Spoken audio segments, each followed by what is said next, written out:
When a peaceful uprising against the president of Syria turned into a full-scale civil war in 2011, artist Riaz Taha decided his armor of choice would not be a weapon, but a camera. Eventually, he was forced to flee the country. 10 years later, he started entering PUBG, short for PlayerUnknown's Battlegrounds, an online video game in which the avatars of 100 players are dropped onto an island and have to kill each other. The last man standing wins. Fascinated by the popularity of PUBG in Syria, as a form of entertainment that is so close to the actual reality in the country, Riaz Taha started entering the game to take screenshots, with the threat of sudden death constantly looming large. While documenting a virtual similarity to the reality he had left behind, Taha soon found out that his own brother is an avid PUBG player, even being commander of a team. The brothers, who haven't seen each other since Taha fled Syria and his brother remained there, actually started meeting each other in the game. Reuniting after 10 years, suddenly they were able to have a shared experience again, and they tried to spend as much time together as possible without getting killed. The documentation of this virtual reunion led to the video work Becoming a Ghost, on show at Foam until 4 December 2022. I'm Foam curator Mirjam Kooijman, and I'm meeting the artist for a stroll within PUBG to discuss his work and to explore this digital space together.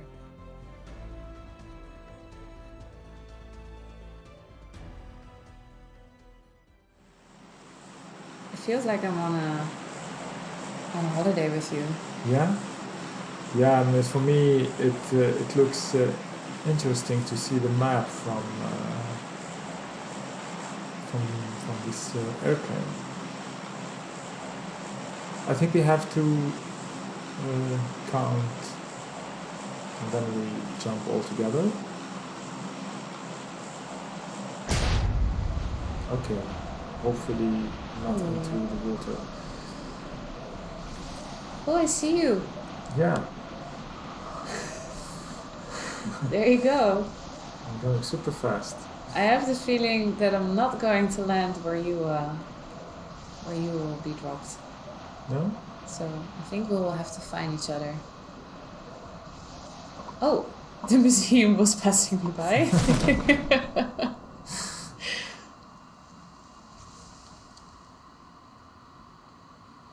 Okay. No, you're not too far. I can see you over there. Okay, then. Wow, this is quite a way to enter a game. How did you get to the idea then to enter PUBG? Yeah, yeah, you see it yourself. It's a kind of a war zone, you know, like it's a real war zone. It's although we are in a safe. True. I mean, now we have quite a peaceful landing, but it's actually normally, as soon as you land, you could get shot already. Yes. So this is quite a different experience from what we see in your Exactly. video work, Becoming a Ghost. Especially when you are landed with other people, then the game becomes a kind of a hunger game.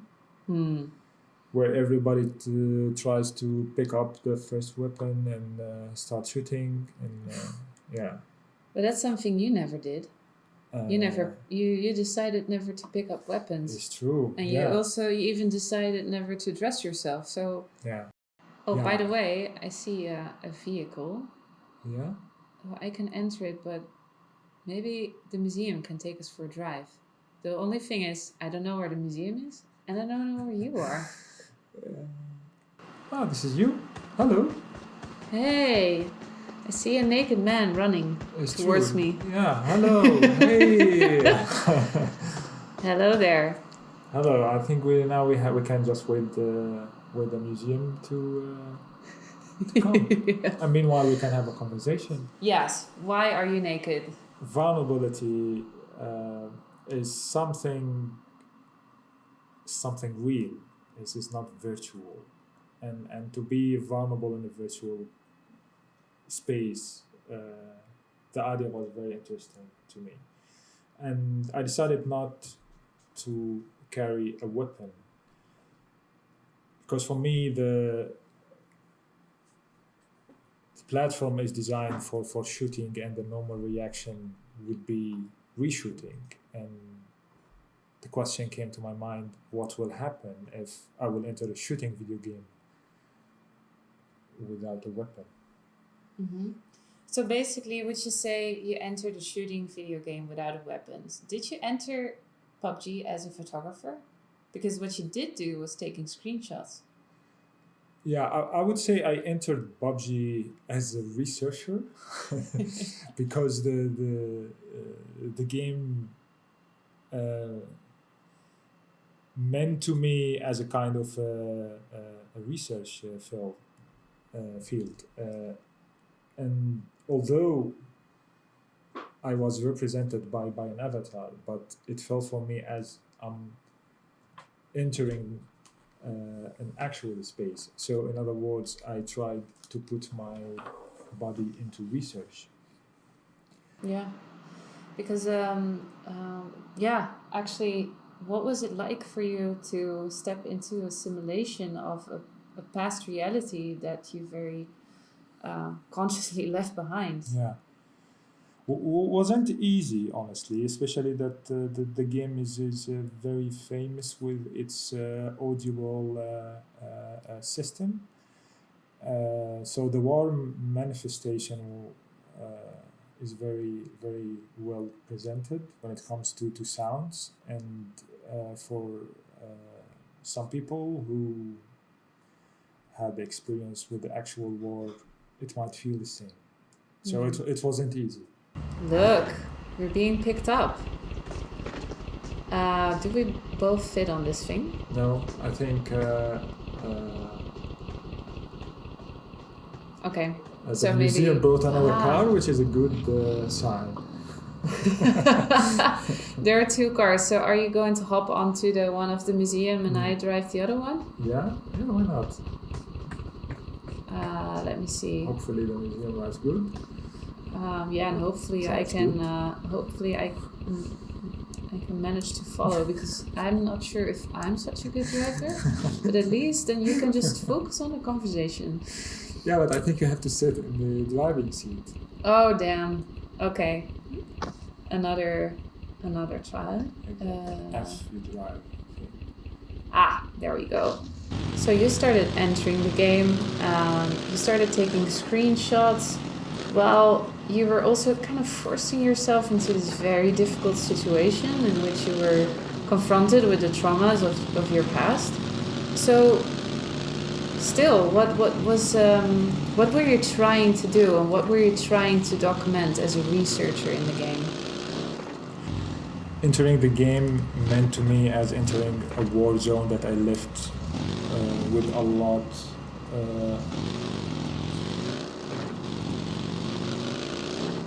With a lot of bad memories, including being an activist in Aleppo and Idlib, where I was forced to make a certain type of photography.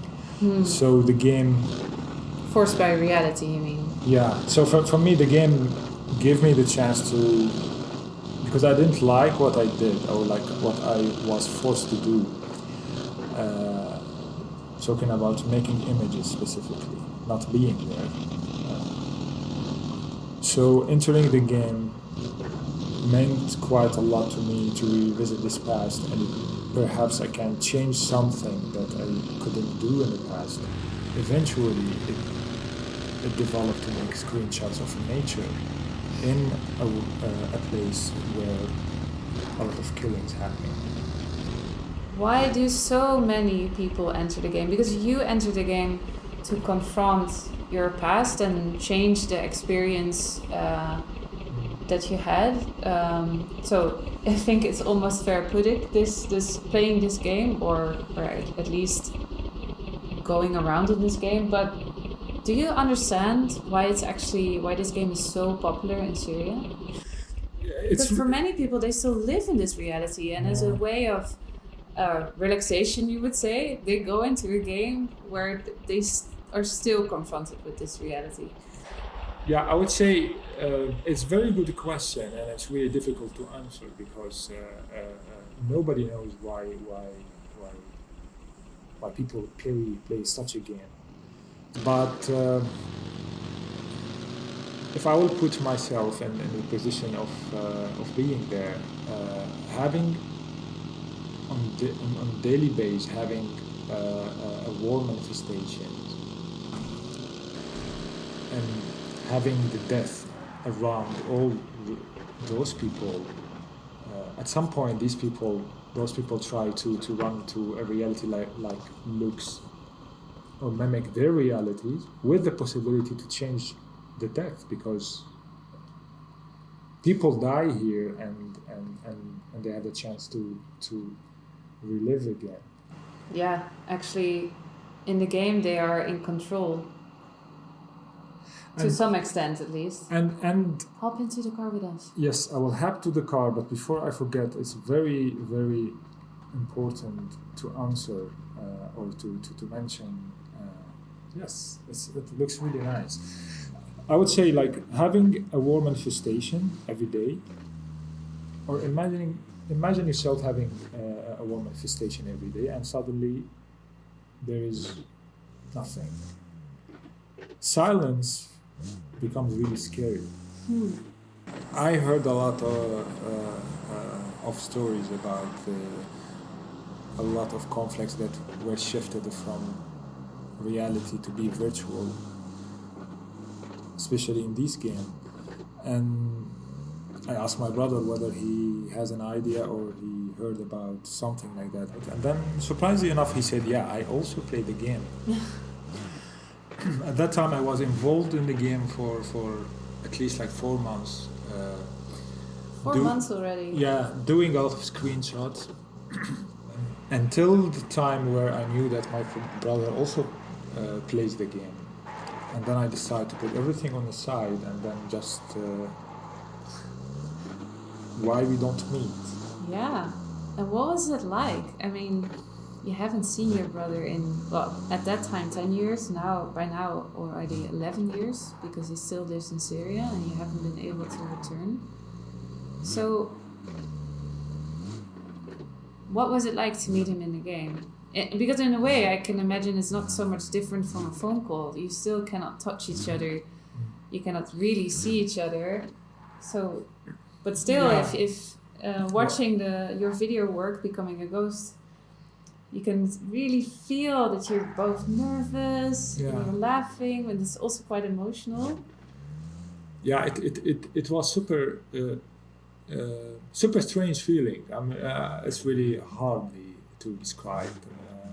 I remember when we agreed to meet, and I asked whether it's okay for him and whether he's nervous or not. But the moment, because we dropped also like what we did now, we were dropped in different locations, and then we started our conversation, and before meeting, and the moment where we met, or when we were talking before exactly the meeting, my brother said like, "Yeah, my heart is beating. I hear it," and then it developed to be to see that honest meeting without any preparation before, you know. Yeah, exactly. So it felt really real, although it wasn't real. And the difference between having a phone call on Zoom or whatever than playing a video game, this basically is the bodily manifestation, because also as what you see now, so you have a space where you can interact and you can drive, you can run away,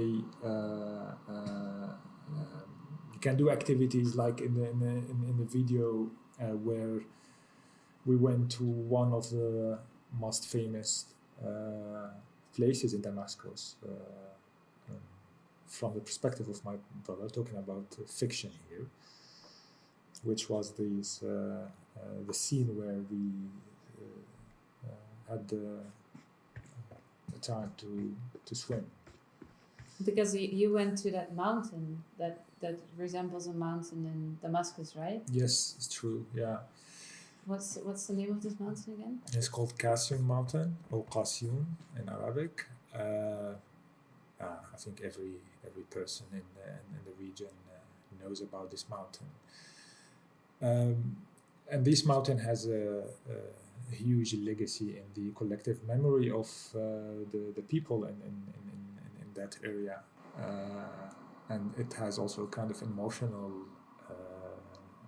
value. At the same time, from my perspective, it had a kind of ambivalent feelings. I really loved it because I was born there, but at the same time, the Palace of Assad is on the top of that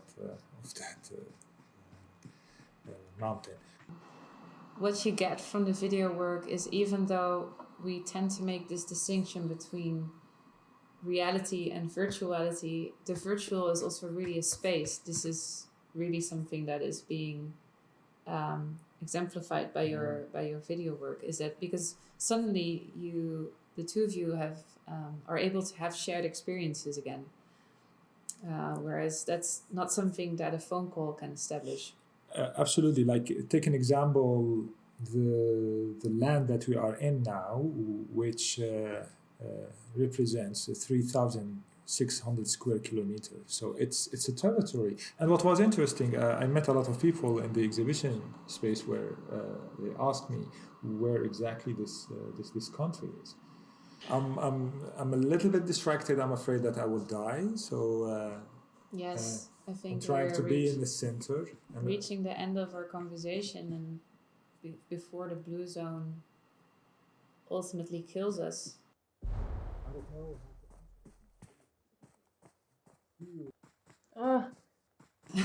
And the museum wins, exactly. I will end it up now with saying, like, the personal level is very, very much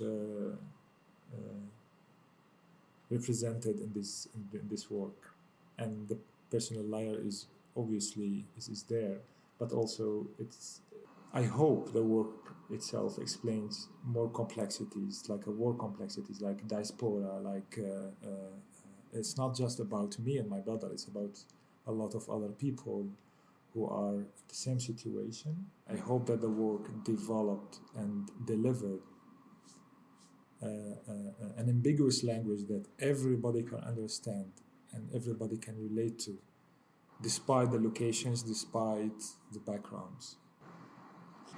Thanks so much, Elias. You're welcome. Thank you for having me.